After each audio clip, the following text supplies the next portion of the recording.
Nadia کو ہمیشہ لگتا تھا کہ زندگی کی اصل خوشی آسائشوں میں نہیں بلکہ ان لوگوں کے ساتھ ہوتی ہے جو مشکل وقت میں بھی انسان کا ہاتھ نہ چھوڑے۔ اسی یقین کے ساتھ اس نے فہد کے ساتھ اپنی نئی زندگی شروع کی تھی۔ فہد ایک نجی کمپنی میں اکاؤنٹ آفیسر تھا۔ تنخواہ محدود تھی مگر اسے اس چہرے پر کبھی شکوہ نظر نہیں آتا تھا۔ وہ ہر مہینے کچھ رقم الگ رکھ دیتا۔ نادیہ اکثر ہنستے ہوئے پوچھتی، آخر اتنی بچت کس دن کام آئے گی؟ فہد مسکرا کر جواب دیتا، انسان کو آنے والے وقت کا علم نہیں ہوتا، کچھ چیزیں مستقبل کے لیے سنبھال کر رکھنی چاہیے۔ نادیہ بھی اس کی عادت کو سمجھ کر خاموش ہو جاتی۔ شادی کو 4 برس گزر چکے تھے مگر ان کے گھر میں بچے کی کلکاری نہ گونجی۔ شروع میں دونوں نے اسے اللہ کی مرضی سمجھ کر صبر کیا مگر آہستہ آہستہ گھر کا ماحول بدلنے لگا۔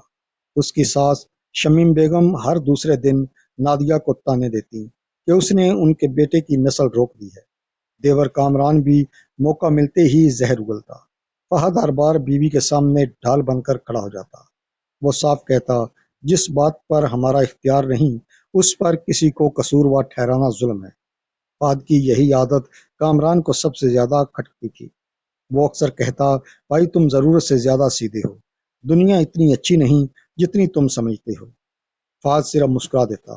وہ جھگڑوں سے دور رہنے والا آدمی تھا، شاید اسی لیے گھر کے کئی معاملات خاموشی سے برداشت کرتا رہا۔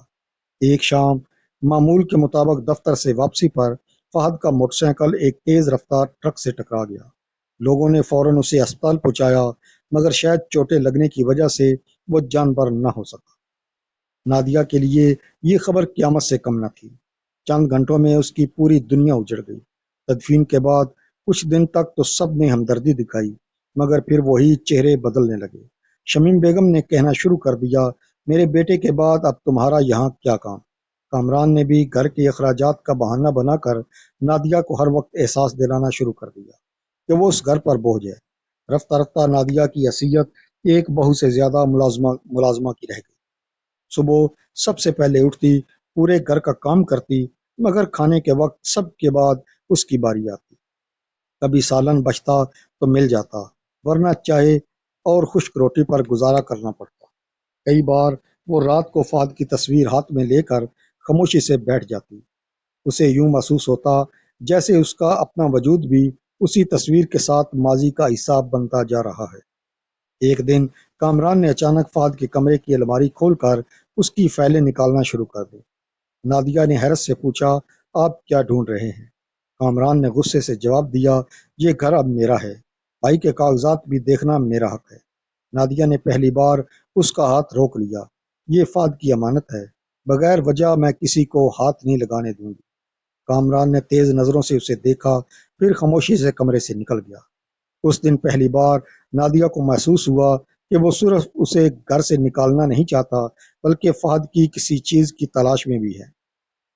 چند دن بعد گھر میں کچھ رشتہ دار آنے والے تھے۔ نادیہ صبح سے باورچی خانے میں مصروف تھی۔ مسلسل کام کرتے کرتے اس کے ہاتھ کانپنے لگے۔ روٹی پلٹتے ہوئے ایک کنارہ جل گیا۔ بدقسمتی سے اسی لمحے کامران اندر آ گیا۔ اس نے جلی ہوئی روٹی دیکھتے ہی چیخنا شروع کر دیا، مفت کی روٹیاں کھا کر یہی کام رہ گیا ہے۔ نادیہ نے معذرت کی مگر وہ نہ رکا۔ اس نے غصے میں اسے زور سے دھکا دیا۔ نادیہ دیوار سے ٹکرائی اور زمین پر گر گئی۔ پھر اس نے بازو پکڑ کر اسے صحن تک گھسیٹا۔ 5 منٹ کے اندر اپنا سامان اٹھاؤ اور میرے گھر سے نکل جاؤ۔ نادیہ نے بے بسی سے شمیم بیگم کی طرف دیکھا مگر انہوں نے نظریں پھیرتے ہوئے کہا، بیوہ عورت ہمیشہ دوسروں پر بوجھ بن جاتی ہے، بہتر ہے اپنی کوئی جگہ تلاش کرو۔ یہ الفاظ نادیہ کے دل میں تیر کی طرح اتر گئے۔ وہ خاموشی سے اپنے کمرے میں گئی، ایک پرانا بیگ نکالا اور چند کپڑے رکھنے لگی۔ ہر چیز پر فہد کی یاد چپکی ہوئی تھی۔ الماری کے نچلے خانے میں اس کی روزمرہ استعمال کی ہوئی ایک پرانی فائل پڑی تھی۔ نادیہ نے اسے صرف اس نیت سے اٹھایا کہ شاید اس میں فہد کی کوئی تصویر یا یادگار مل جائے۔ فائل کھولی تو اندر تنخواہ کی پرچیاں، بینک کی رسیدیں اور ایک بند لفافہ رکھا تھا جس پر فہد کی لکھائی میں صرف اتنا لکھا تھا، اگر کبھی میرے بعد تمہیں اپنے حق کے لیے اکیلے کھڑا ہونا پڑے تو یہ لفافہ ضرور کھولنا۔ اس میں وہ سچ ہے جو تمہیں کمزور نہیں پڑنے دے گا۔ نادیہ کا دل تیزی سے دھڑکنے لگا۔ اس نے کانپتے ہاتھوں سے لفافہ کھولا۔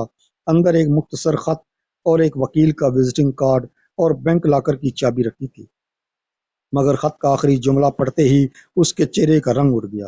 اگر میرے انتقال کے بعد کامران سب سے پہلے میری فائلیں تلاش کرے تو سمجھ لینا اسے اس راز کا پہلے ہی علم تھا، جسے میں برسوں سے سب سے چھپا کر رکھے ہوئے ہوں۔ نادیہ کئی منٹ تک وہ خط ہاتھ میں لیے بیٹھی رہی۔ اس کے ذہن میں ایک ہی سوال گھوم رہا تھا، فہد آخر کون سا راز چھپا کر گیا تھا اور اسے اپنے ہی بھائی پر ایسا شک کیوں تھا؟ اس نے خود کو سنبھالا، بیگ اٹھایا اور خاموشی سے گھر سے نکل گئی۔ اس کے پاس اب رہنے کی کوئی جگہ نہیں تھی، اس لیے وہ پہلے ایک پرانی سہیلی کے گھر گئی۔ رات بھر اسے نیند نہ آئی۔ صبح ہوتے ہی وہ خط میں درج وکیل کے پتے پر پہنچ گئی۔ عبد الرحمن صاحب عمر رسیدہ اور باوقار انسان تھے۔ نادیہ نے اپنا تعارف کرایا تو انہوں نے گہری سانس لی اور بولے، مجھے افسوس تھا کہ یہ دن شاید کبھی نہ آئے۔ فہد نے کہا تھا اگر وہ اچانک دنیا سے چلا جائے تو یہ امانت صرف تمہارے حوالے کر دوں۔ انہوں نے نادیہ کے سامنے چند فائلیں رکھ دیں۔ ان میں فہد کے بینک اکاؤنٹس کی تفصیل، پراویڈنٹ فنڈ، گروپ انشورنس اور ایک چھوٹے سے پلاٹ کی کاغذات تھے جو فہد نے کئی سال کی بچت سے خریدا تھا۔ عبد الرحمن صاحب نے بتایا، فہد کسی امیر آدمی کا بیٹا نہیں تھا، اس نے اپنی محنت سے یہ سب جمع کیا تھا۔ وہ چاہتا تھا اگر اسے کچھ ہو جائے تو تم کسی کی محتاج نہ رہو۔ نادیہ کی آنکھوں سے آنسو بہنے لگے۔ فہد نے واقعی دولت نہیں بلکہ مستقبل کا سہارا چھوڑا تھا۔ پھر عبد الرحمن صاحب نے ایک اور اہم بات بتائی۔ چند ہفتے پہلے فہد میرے پاس آیا تھا۔ اس نے کہا تھا کہ اس کے کچھ ذاتی کاغذات بار بار غائب جگہوں پر ملتے ہیں۔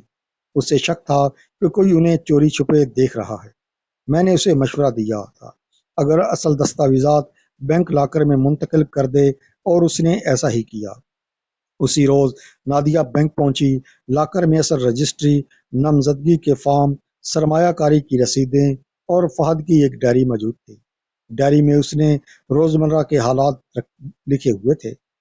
ایک جگہ درج تھا، کامران نے آج پھر پوچھا کہ میں ہر ماہ پیسے کہاں جمع کرتا ہوں۔ جب میں نے جواب نہیں دیا تو وہ ناراض ہو گیا۔ مجھے ڈر ہے کہ میری غیر موجودگی میں نادیہ کو پریشان کیا جائے گا۔ چند دن بعد نادیہ کو عدالت سے ایک نوٹس ملا۔ کامران نے دعویٰ دائر کیا تھا کہ فہد نے زندگی میں اپنی تمام جمع پونجی اور پلاٹ زبانی طور پر اس کے نام کر دیے تھے کیونکہ اس کی کوئی اولاد نہیں تھی۔ یہ سن کر نادیہ کو اندازہ ہو گیا کہ فہد کا شک بھی بے بنیاد نہیں تھا۔ عبد الرحمن صاحب نے اسے حوصلہ دیا، قانون زبانی دعووں پر نہیں، ثبوت پر چلتا ہے، تم گھبرانا مت۔ عدالت میں کئی پیشیاں ہوئیں، کامران نے جھوٹے گواہ بھی پیش کیے، مگر جب بینک لاکر سے نکلنے والے اصل کاغذات، نامزدگی کے فارم اور فہد کی تحریری ہدایات عدالت میں پیش ہوئیں تو اس کا جھوٹ زیادہ دیر نہ چل سکا۔ مزید تحقیقات سے معلوم ہوا کہ اس نے جعلی حلف نامہ بنوا کر جائیداد اپنے نام منتقل کرانے کی کوشش بھی کی تھی۔ اس جرم پر اس کے خلاف الگ مقدمہ درج ہو گیا۔ ادھر شمیم بیگم کو بھی آہستہ آہستہ حقیقت کا احساس ہونے لگا۔ جس بیٹے پر انہوں نے اندھا اعتماد کیا تھا وہ صرف جائیداد کے لیے اپنے مرحوم بیٹے کی امانت پر قبضہ کرنا چاہتا تھا۔ وہ کئی دن تک کسی سے نظریں نہ ملا سکی۔ عدالت کا فیصلہ آنے میں تقریباً 8 ماہ لگے۔ آخر کار تمام قانونی حقوق نادیہ کے نام تقسیم ہو گئے۔